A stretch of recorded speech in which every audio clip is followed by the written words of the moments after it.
शिक्षकों शिक्षिका बहनों, मारा साथी अधिकारी श्री वाघेला साहेब,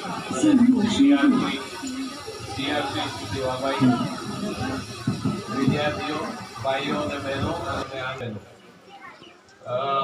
આપણે આજે સૌ લોકો સરકારશ્રી દ્વારા યોજવામાં આવતા શાળા પ્રવેશોત્સવ અને કન્યા કેળવણી મહોત્સવ એના માટે એ શુભ પ્રસંગે આપણે સૌ એકત્રિત થયા છીએ।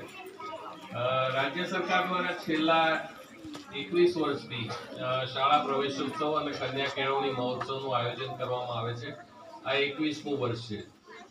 ભારતના બંધારણમાં દરેક વ્યક્તિને મફત અને ફરજિયાત પ્રાથમિક શિક્ષણનો મૂળભૂત અધિકાર બક્ષવામાં આવ્યો છે। એટલે શિક્ષણથી કોઈ પણ ભારતનો નાગરિક વંચિત ન રહી જાય એવી રાજ્ય સરકારની નેમ છે। સાથે સાથે કન્યા કેળવણી મહોત્સવનું પણ આયોજન કરવામાં